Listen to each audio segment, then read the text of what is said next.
Good evening. Welcome to another edition of Northwest Stance. I'm your host today, Victoria Muhammad. Today we have a full panel with some very interesting women. To my right, I have a hairdresser. Her name's Tillie. To my left, I have a real estate broker, and her name is Desiree Moore. Then we have to her left, Yanni, who is also a hairstylist. I don't want to chop your name. What's your last name? Hortona. Hortona. Okay, so that's Hortona. Hortona. Yeah. Okay, so we have a lot to talk about today. We're going to get right into the show because, like I said, I have three wonderful women, so want to get everybody in. So I'm going to start with Tillie on my right. Like I said, you're a hairdresser. Go ahead and introduce yourself and tell us what you do. So my name is Tillie. I am a hairstylist. I'm located in downtown Vancouver. My specialty is, I like to call myself the silk press queen because I do silk presses, but I'm getting more into natural hair care and opening up a platform for education to the community. So I started my own project called the Slayarchy Project, and we open up free education to the community. Oh, okay. So how long have you been doing hair? Professionally, 3 years, but I grew up in the hair salon environment. My mom did hair, grandma, aunties, cousins, everybody did hair. So it chose me because it's not something that I always wanted to do. Okay. And so you say you're the queen of silk press. Mm-hmm, the silk press queen. Okay. That's good to know. That's real good to know. Okay. And you said you started because of your family, the circle there. That's usually why a lot of women start, from what I know. You know, you see your cousins doing it, or your aunties, hook it up, or you work on your little dolls and stuff, and now you into it. Yeah. Mm-hmm. Okay. I'm going to come back to you. I got a couple more questions. Okay. So now I'm going to go to the real estate broker. Okay. You just tell me, how'd you start? So at 50, there was a big change from a corporation that I worked for. And so once I changed over, I had to pivot. And I made a decision that I did not want to go back behind a desk. I didn't want another boss. I wanted to be my own CEO. And so I started seeking out in a different way. And then it kind of found me. It was a kind of a cool story that while I was in that seek, that I asked like 3 different people. I was like, oh, I don't know what I want to do next. I'm not sure what I want to do. And in that, 3 different people that do not know each other actually said, oh, you'd be great at real estate. And so I said, okay, I hear you. Let me go figure this out, right? And so I went and I asked some, questions and started researching. And I was like, I got this. I made, corporations, big dollars before. I was like, let me bet on me. And that's kind of how it started. And so I've been in for 8 years. Desiree at Windermere right here off MOK in Tillamook. And so it's now I'm part of a group, so it's a team, and it's called Devoted Real Estate Collective. And so it comprises of 3 women, people of color, and you don't see that, that often in the real estate world. And so we are hitting it, we are marketing, we're doing things, and we do a lot in the community. Okay. Now, my question too, with, do you work specifically in a specific area of town? No, I've been in Oregon all my life. I was born and raised here, so I know a lot of the different areas, and that makes a huge difference because I know Northeast, grew up in Northeast off of Ainsworth and Cleveland, so that portion, and then we went over to Concordia area, and then out in Fairview area. And then I used to work in Beaverton and Hillsborough. So I have this huge, knowledge of where everything is, and at least enough about it to serve my clients or whoever. So it doesn't matter almost where you are. Like my distances, I've even sold a home out in Salem. Like that's the farthest I would go. Right. I say you're gonna cover everything now. That's a little stretch. So you weren't really into it when the communities were gentrified. I was not into. Okay, I wasn't in real estate at that time. Okay, then I don't have to ask you all those questions. I'd be like, I want to know now. Okay, good to know. Good to know. And so I'll come back to you too, because I definitely have some questions. Sure. Okay, Yanni, it is your turn. Introduce yourself and tell us what you do. I'm Yanna. I'm a hairstylist / educator.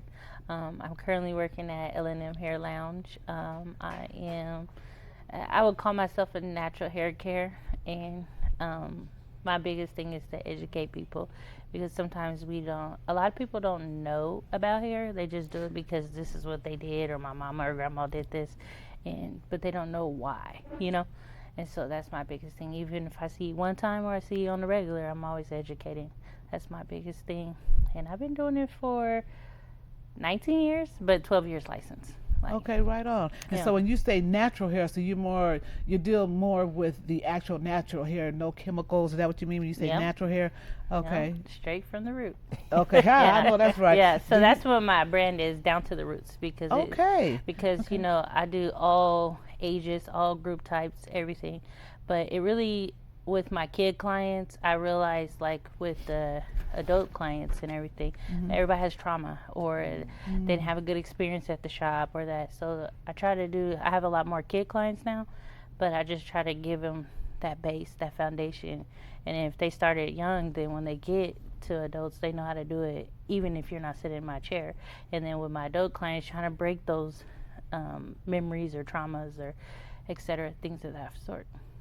So yeah, that's my biggest thing. Oh wow! So you think you do more kids here, or just about? I pretty much do equal amount, but I specialize in kids hair because I feel like not that I don't want to do adults hair, but sometimes when people don't trust the shop, they don't come to the shop no more.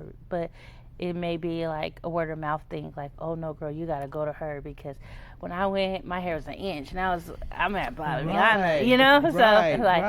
So it'd be more of a word of mouth as an adult, but as kids, it's more like, okay, they're going to build a trust. And not all my kid clients start with braids. They may start with ponytails, or they may start with just shampooing. And then, they have to build a trust with me. And then once I'm aging myself, then they go to college, and then I'm like, oh my gosh, I remember you was 2. Exactly. Yeah. Well, when you think about it too, with natural hair, you have many people who hair is so thick and coarse, and a lot of hair. Do you tend to increase the price a little bit with the more hair you deal with? Absolutely not. Oh wow, that's a blessing, because you got people who have some serious crop. Oh yeah, and that's even better. That's even fun. But yeah, I love it, and that's why I was so excited to work at L&M Hair Lounge, because it's a texture hair salon. So a lot of people that come in there have all different types of textures. So it's never the same type of texture when they come in. So that's what makes it so fun, challenging, and also just like, I can't give you the same education as I gave her, because y'all have 2 different textures hairs, but according to y'all both got 4C. And it's really like, y'all both don't have 4C hair. So it's just that I looked on Google, and this is what it looked like. Now, and I'm curious, when you say 4C, now I know I've seen that in some of the hair stores. Now, what is 4C hair? I mean, it's for those who don't know. Yeah, it's very, very coily, but it's really, you can't see the curl pattern though. It's really like tight. It's so tight that you really don't see a curl pattern. It's just, there really is no coil there.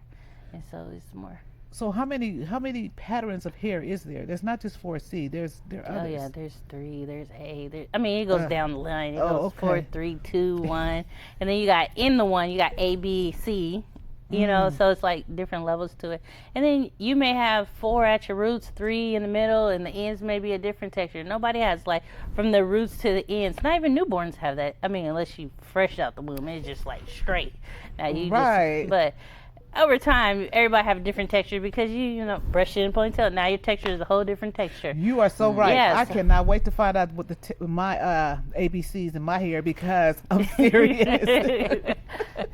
And it might be like that now because we're in the wintertime, but in summertime, you might have a whole nother texture because the atmosphere changes. It's not as dry, and now you're swimming more, so now your hair's more drier versus in the wintertime, you moisturize it more, so now your hair texture changed. So that's the thing when you educate people behind the shampoo bowl, you allow people to see that and be like, oh, okay, I know what this product may work for you in the wintertime, but this does not work for you in the summertime, or it may not work in the spring because the weather changes or your environment is changing or your activities are changing. So right. Very interesting. Or you wear protective hairstyles and then you went to the silk press with the same products you put in your silk press. You're not going to put it when you have braids because you need all that moisture because you're not going to touch it like as much as you do with a silk press.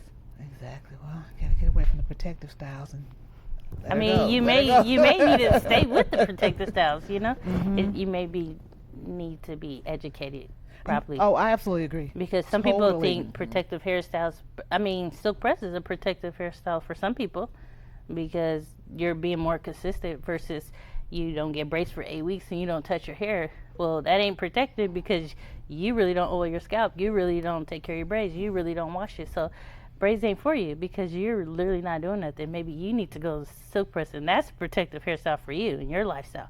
But what's protective for you may not be protective for me. True that. And not only that, but with braids too though, and I know you know this too, Tillie, because the longer you wear braids, the more hair you're going to lose. Am I correct on that? When you take it out?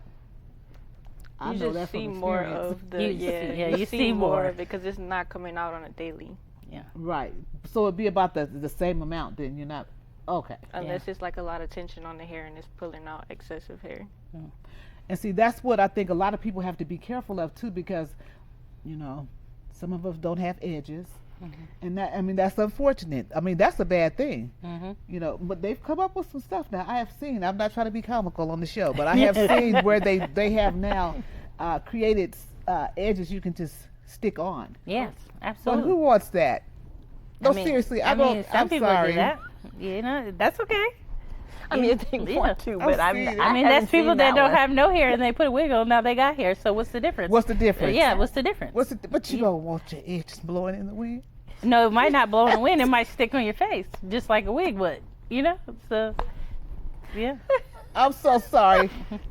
I'm being serious. I know. It's just a beautiful day today. It's Tillie. Okay, Tillie. I want to ask you. Let me see. I want to be more specific here. So, have you had styles where it would take hours upon hours to do? Absolutely. Okay. Sorry, I was answering. Me and Yanna used to work in the salon together, so she was more of a mentor to me. Most of what I know was working alongside of her, and that was like our biggest issue. She was like, why do you take so long on these styles? But it's more so because I'm a perfectionist and I'm tedious about my work, and I don't like to rush through. So yeah, that's why I'm not a braider, because I take long. So you don't braid? I do braid, but it's more so for my loyal clients who don't mind sitting there for a minute. Yeah, I got you. Because I've known of some styles, the micro braids, that have literally taken 2 days to do. The person would come back the next day to finish. That's some serious braiding. Couldn't be me. No, definitely not. Okay, so Desiree. Yes. You wear other hats too. Talk to us about that. I know you do. You got other things going on in the community. Don't we all? Let them know. We all have other things that's happening. But I'm really big on being back in the community and helping first-time buyers. I work with some of the of the organizations, the nonprofit organizations under housing, things like that. So they have a certificate if clients are coming in or first-time buyers are actually coming in, they get a certificate and it lasts for like 2 years. And it gives them education and counseling. So there are several of them around. So if you don't know where to start, that's a great place to start. You can always reach out to me, or, so I can just kind of give you an avenue, and I'll give you a list of all their websites. You can go in and see what fits best for you. And so that works because some people don't know where to start, especially when they're first time buying. So that's one piece of some things that I, actually still, because it's always about giving back into the community. Absolutely. So I do share some of my time in that. And then also with the other, there's an infinity group that we use, that I am a part of, that I'm the treasurer, and that is Oregon Realtors. So that's another big, it's under NARAB is what they call it, but it's National Association of Real Estate Brokers. And that's a board that we are now in Oregon, but it doesn't have to be real estate to be involved, but they have it where, or it's set up, and a lot of it, let me back up. We were set up way back, they started back in the 40s, and the reason they started is because back then, guess why? We couldn't be realtors. And so we couldn't use the name realtors, and so what we use now in that community is Realtis, because we had to have a different name to actually, so they had to form, right? So they actually came into existence because of that. So that's the resilience of our people, of being Black and finding a space of what they needed to do. So that's another piece of some of the things that I do in the community. So those are some of the outside things. They still tie into real estate a lot of times, but that's the part I love. But all of these. But you still carry the title a realtor, right? Yes. Okay. Yeah. Well, now, yes. Now you can. So it's a realtor and a realtist. Okay. Right. So on both sides, because I'm in this chapter of this infinity group under NARAB, I'm a realtist. Right on. Of the realist. Yes. Yes. That's the realist realtist. That sounds a little more stronger. Like, yeah, like that. yeah, exactly. Like, come play with us. Yanna, what's one advice you would give to upcoming stylists? What would that be? The advice I would give them is never stop educating yourself. Like, trends change. Not even you as a hairstylist. You get comfortable. And sometimes you need those tips and tricks, and you need to keep educating yourself, because just because you do it every day doesn't mean that you have to keep refreshing. Right. You got to stay up with the trends, and then also to just challenge yourself, and don't ever think that you can learn from the youngsters, because you can. You definitely can learn from the younger stylists, because like me, I've been in the hair industry for 19 years. But I still learn from people that just started 3 months ago, because they're more up to date with the new trends. Oh, we do it this way, we do that. And it's like, I didn't say I have to do it that way, but that actually would help me out, Like, Cool. Tillie, what advice would you give to young women who may be afraid to embrace their natural hair? What advice would you give them? Because your hair is beautiful. Thank you. So. I would say just try it out. Because I'm starting to wear my natural hair more. I used to be a braids girl and wear a lot of weaves, so now I'm starting to embrace it more, and it's growing on me. It's like the more compliments I get, I'm like, okay, I can do this. This is my first time wearing my hair blowing out without actually putting some type of cream in it to define my curls. So just trying out different things is making me more confident in my hair. And see, that's why when we were out talking about the 70s era, this is the reason why I absolutely respect the 70s era. I mean, you're kind of young, but back then, look at some of the pictures. The black women were beautiful. They wore the afros, the afro puffs. They didn't wear weaves, and they may have worn a couple wigs here and there, but it was they embraced their natural afros. They'd have the afro picks in that. I mean, it was just beautiful, and it wasn't about, so everything's advanced now. You've got the quick weaves and the slow weaves, and you got all the weaves. Yeah. You got it all. You do. And but you have all different pretty. type of afros now too. Yes. Like now you know, like how, like for me to answer that question for her, your afro, your natural hair has power. Absolutely. You really can make a statement because one, everybody's afro is unique and different in its own way, just like a person, right? But once you learn how to shape it, like she said, like I'm wearing a blowout without it being defined, it's like, Right. That's its own style in itself. And then it's like, oh, I can wear a wave, I can wear a curly, I can do this, I can shape it to where it's in my face, out of my face, on the side. So it's like a whole nother world of a hairstyle. And then you got braids, that's a whole nother world. Yes. Then you got silk presses, that's a whole nother world. And then you got, weaves, that's a whole nother world. So it's like endless of what hairstyles Very is. endless. But I feel like the twists, the sister locks, all that. Very, very I mean, it's art. It's beautiful art. and you too. can express yourself through that. Absolutely. Like I tell people that have to get out of braids, or you can't put chemical, like a straightener or a relaxer, and they're like, girl, I have to go to work with this afro. I'm like, have fun with it. That's Like, enjoy it. and what it like look like today, it won't look like that in 3 days. So Right. you're going to have a whole nother style. You could do a mohawk, you could do Yeah. this and that. But you learn to love yourself from the inside because you find your power, you find your strength in your afro. And that's something that us as a culture, we forgot. And I feel like in the 70s, like you said, they was rocking it because we got to make a statement. So we already got the outfit, we already got the looks, but let's be this. How big can we go? How strong can we go? And they would go huge. I remember my dad used to comb our hair out and then just pat it. He Yeah, be pat it. You focused, just pat it. like, That's all you do is just I'm pat it. like, That's what you do. It. okay. Take that You pick used all to get day. the scarf on there, Yeah. and then they put it on there that way Yeah. and make sure it was nice and You had to. perfect. I mean, hold her Roll neck the and set. just like, I'm Yeah. like, come on. But now I appreciate it because I'm holding my client's neck. Okay, girl, let me just. There you go. Let me just okay, shake your head. Now put Yeah. it back. Like now it's like, oh, I appreciate that. And how different really is it? Because they would take the they call them natural combs. The natural combs, pick it out, and sometimes the one with the little black power fist, they just stick it right there at the top of the head. You got some of these young brothers today that take the little wave comb. You see them just waving the little hair all day long, brushing it. Yeah. Man, it just evolves. Yeah. It just evolves.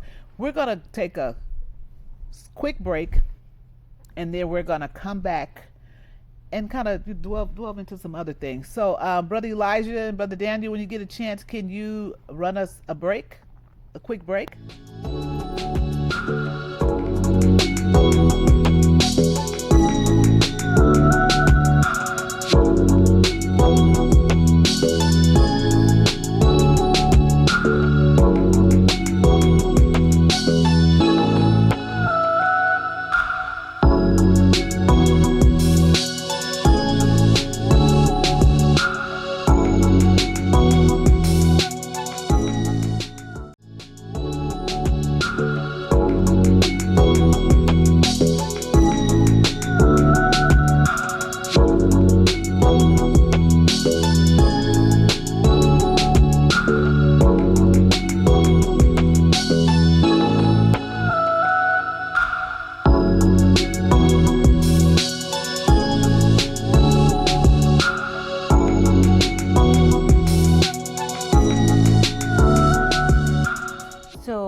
So that's one piece of it. And so there's different loan types that you can get in the 600s, right? Oh, really? Yes. What? Yes. We learned something today. Yeah, I didn't know. really, because people, so you gotta have that high credit score. So, does that mean your interest rates will be higher, though? Right? It's possible. Yes. So sometimes the rates can be higher, but it's a different type of loan type. But again, there's programs out there and other things, and there's grants. There's so many different things people have not tapped into and actually know about. Right. And so there's that possibility. So yeah, if you're in the 6s, yeah, you can still find a house and still have a decent payment. So it just depends on what you're looking for. Like, people miss that there's townhouses, condos, single family residence. All of those things are still building sometimes, equity, right? Like, condos are going to build a little slower. Townhouses then is the next, here. And then, of course, a single family, and it depends on, neighborhood and where, but a single family is always going to grow the fastest in equity, right? And over time, than the other two. But there's so many different things. But far as credit score, don't get, so now if you don't have a credit score, go get a credit score. Some people try to pay, some people, it's like, oh no, I don't want any credit. No, that will hurt you. But there's ways that lenders can still look and see, as long as you have some type of history somewhere, they can kind of figure out certain things. But at the same time, if you're somewhere in the mid sixes, start checking it out. And what can happen is a lender can work with you and say, like, let's say you wasn't quite there yet. And you're like at, I don't know, let's say 620. And you're like, oh, I need to get a little, closer. That lender can say, oh, okay, here's some things that you have to take down. Let's pay this down. You know what I mean? Like, start helping you snowball those things. Can you guys hear me echo? Yeah, I hear you echoing, but so keep talking. I'm going to see if we can catch it still. And so those are kind of the things that a lender can actually help you with. But I can always connect you with those lenders as well that I know that I work together with. So you have the lenders, you have the real estate brokers, and who's the other person? Oh, the other person is later on. That's in the escrow area. Oh, the escrow. That's right, the escrow. Okay. And if you work with a program or with a nonprofit organization, and then they're in the mix as well. So you know what I mean. They kind of help as well. So I communicate with them, and that sometimes they have grants, sometimes they don't. Like, they give great grants. Now it comes with, you can still get in, but some of them are forgiven. They're called like silent seconds that sometimes, so therefore it's still a lien on there, and you may have to live in the house for 5 years, or you can't rent it out. Like, there's certain things like that. So they may have some restraints there, but you can see that. And of course, it depends on how much money you make. Like, there's definitely limits.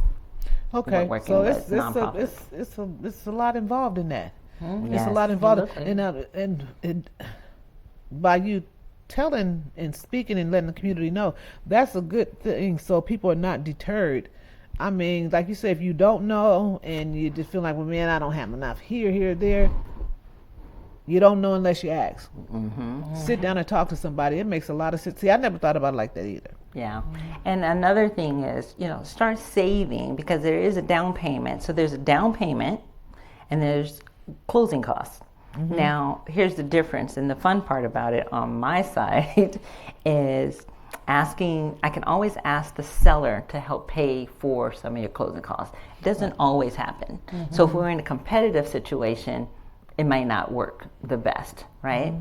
But if you're the only person that put in an offer, sometimes that can work for you. So if the closing cost is $10,000, $12,000, or whatever that percentage, depend on the house you're purchasing and the amount, but whatever that is, I can ask, and a lot of times I do.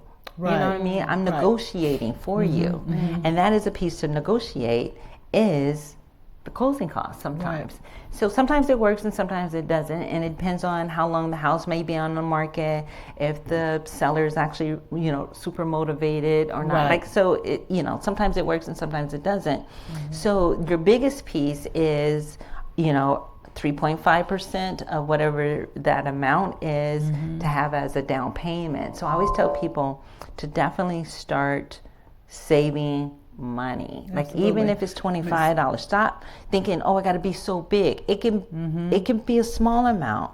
And then I always tell people, open up, when you have kids, have them have an account. Like, start putting money away so they can have a start or a leg also at the same time, even if it's $5, $10. If you give them allowance or however you set your home up, those things are important. Because you want to start educating them. So if you get educated and we educate the young, right? Now we can start moving. Like there's a movement that starts happening because everyone has a different relationship with money, right?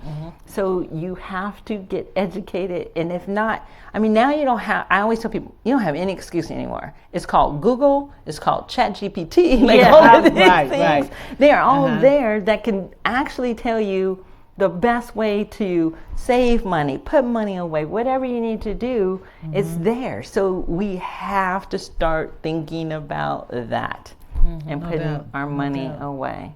Do you think you sell more homes in a specific area as opposed to another? Sometimes, not me personally. Personally, I'm pretty much kind of all over for myself, right?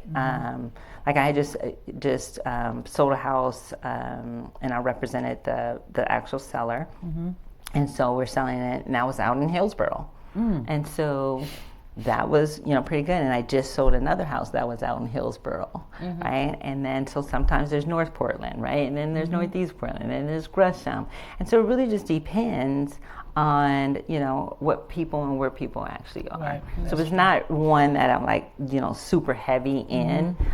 It's just wherever the house is. An area that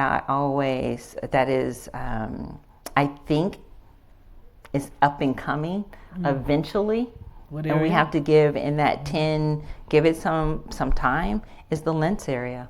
And there's grants out there for Lentz. Lentz is out in Southeast, right? And so people gotta are like, it safe first. But that's what they're trying to do. So you can see that. I know. That's what I'm saying. But if, let's say, for an investment, maybe it was not your first time, property, or if it is your first time property, you can be there for a while and then use that equity and go buy another house. Use that as the rental. You know what I mean? Like there's so many things that you can snowball in that is going to give you that generational wealth, so give you some financial freedom. But you have to bet on yourself. You just have to start betting on yourself and actually doing that, because once the prices start soaring in that area, if you pick it up now, guess what? You're coming in at this level. Right. And in 10, 20, 30 years, it's going to heighten it up. So you have to think of it that way. Look at the whole picture and not just right in front of you. Try to look at the whole picture, and that usually helps. Okay, well, thank you for that. Yanna, what would you say, in just your opinion, what would you say is the difference with hairstylists back in the day as opposed to now? I feel like hairstylists back in the day, they had more education, and they were more, they cared more, and it was more like a community thing. Like, we had our secrets that only we can do this or we can do that. And, so we kept it in the community. Now it's just kind of like people are coming from their kitchen to the salon and they have no education, It's just like, get a certificate and then they come in, but they don't know the basics. Like, like why do you use the hot comb? Why you don't drop the comb on the floor and then put it in somebody's hair? Like, or...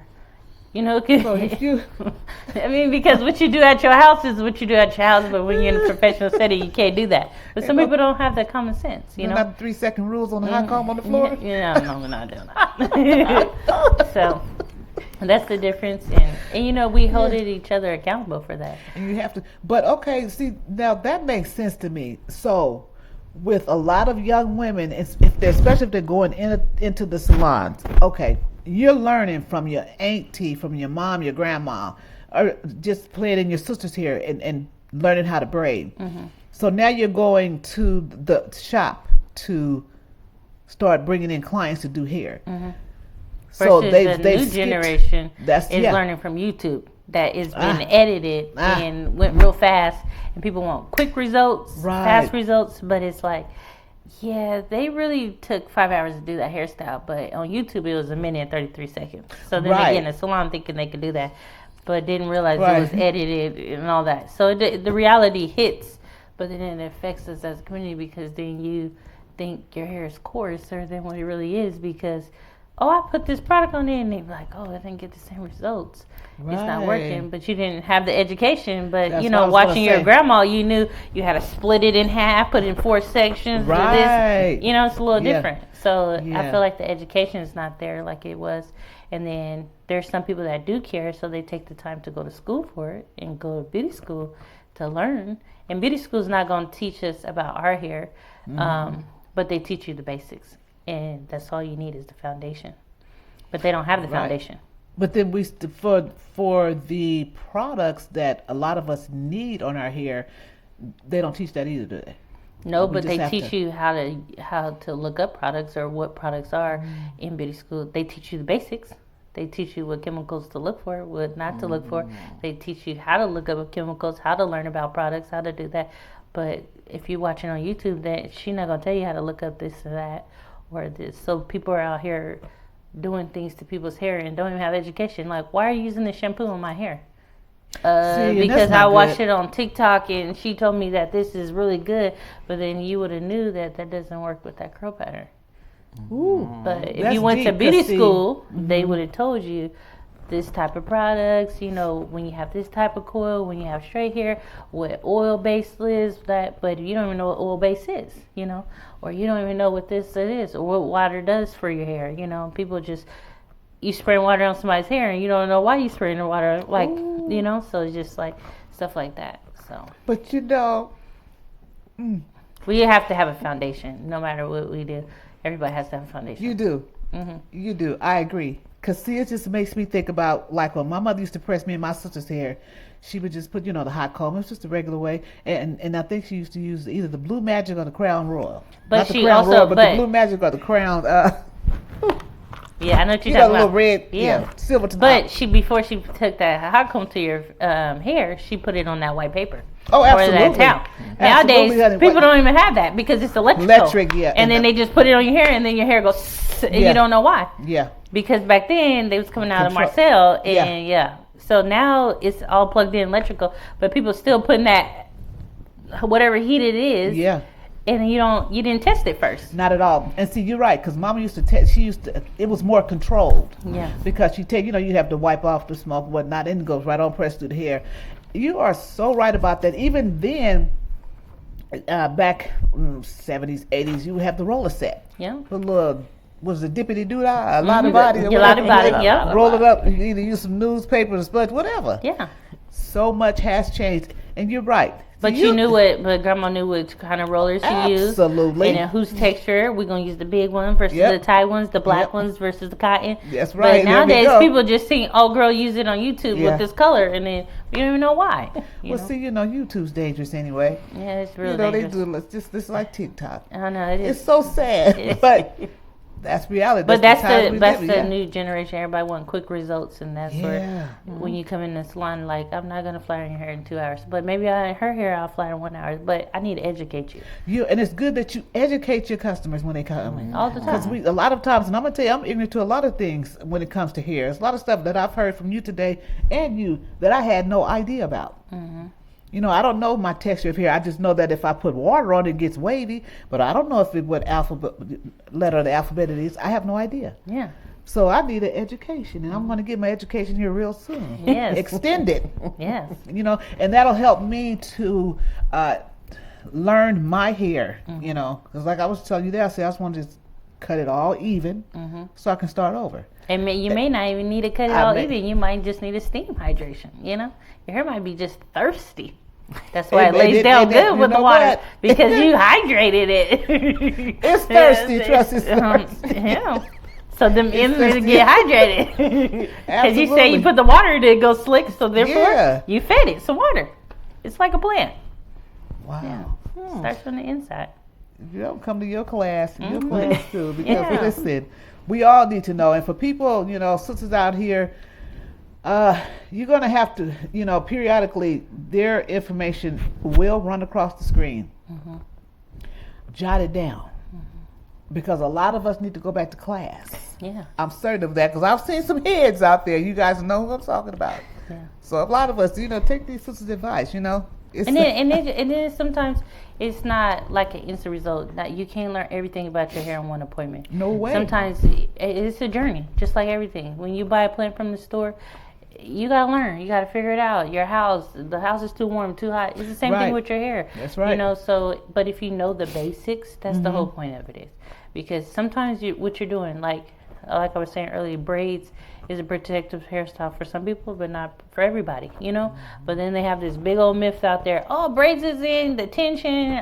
I don't know who's your braider, because my client's hair is flourishing with braids. Right. So right. It's like, but they are also educated too. Right. You have to be. And sometimes I think too, it has a lot to do with the styles that you pick when it comes to braids, because there are some beautiful styles out here, beautiful, but not everybody should do it, especially if you can't handle the tension around your edges. Yeah. You'll pay for it. Yeah.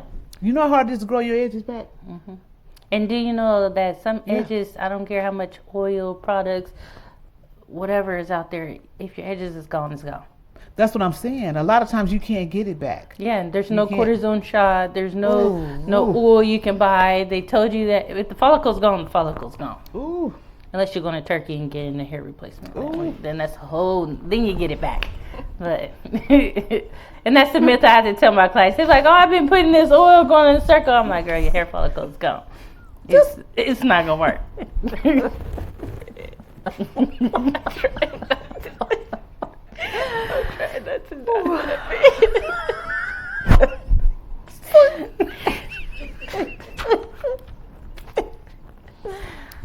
Yes. Okay, I'm so trying to straighten up. I'm sorry. But no, you got a point, because I have seen. We need a break. It's too late for a break. We have a few minutes left. But no, you know what? I never thought about it like that. Yeah, no. So, true. Like I say,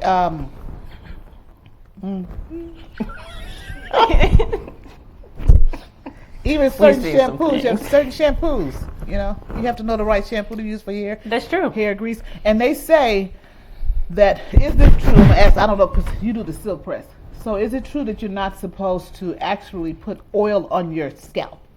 Have you heard that? Because if your stylist is doing the silk press properly, she's already moisturizing your hair. So your hair should be properly moisturized till your next appointment. You can put some lightweight oils in your hair, but it's recommended not to if you want your silk press to last. How long does a silk press usually? Because they're so pretty too, nice and mounty usually. It depends on how you maintain it and your hair texture. Like if I was to silk press my hair, I know my silk press only gonna last me a couple days because I don't silk press my hair regularly. Oh, so the more often you do it, the longer it'll last. Makes sense. What about a person who has really thick hair? Will it still last just as long? Okay. As long as your hair is heat trained, your silk press is gonna last. But sometimes, for me, it would take me like 2 to 3 silk presses for my silk press to last a little bit longer because I don't get silk presses. Okay. Sounds and there's a difference between your hair being heat trained versus heat damage. Okay, what's the difference? Well, the heat damage is too much heat. I'm sure. No, heat damages is damage. Versus heat trained is that it's a regular thing. So your hair, you have to think of your hair like memory. Like you brush your hair in a ponytail all the time and you wash your hair, it'll go back to its afro, but it's easy to brush your hair in a ponytail because you always brush your hair in a ponytail, right? So it's the same thing when you blow dry your hair. If you blow dry your hair on a regular basis, your hair is trained to do that. But if you normally wear your hair in afro and just wash it and go, and you try to blow dry, it's going to take a little bit of time because your hair's not used to doing that. It's like memory. Right. Have you ever wrapped your hair with a silk press and you go one way, and then the next time you wrap your hair, you try to go the other way, and your hair be like, ooh, that hurt, No. Yeah. That's why, because your hair is memory. You trained it to do. So it's like that. So it's different. And so some people look at the hair, and I have clients that come in and their hair is curly naturally, and I can wash their hair and it'll go back curly. But then when they wear their silk presses, it's straight. But then there's some people that wear silk presses and somebody put the flat iron too high, or they have no heat protector, and then when I wash their hair, it's like curly straight. That's heat damage. It's the difference. Okay, wow. Yeah. So education is key. It's very key. So And I've never, as long as I would get my hair braided and styled and stuff, I never had a person who'd like to educate. You know, they would say certain things like, you know, you need a little extra this, a little extra that, but never deep education. So that's everything. I love Even if you that. wear your hair natural, you know, like a lot of people, that's something I learned being natural.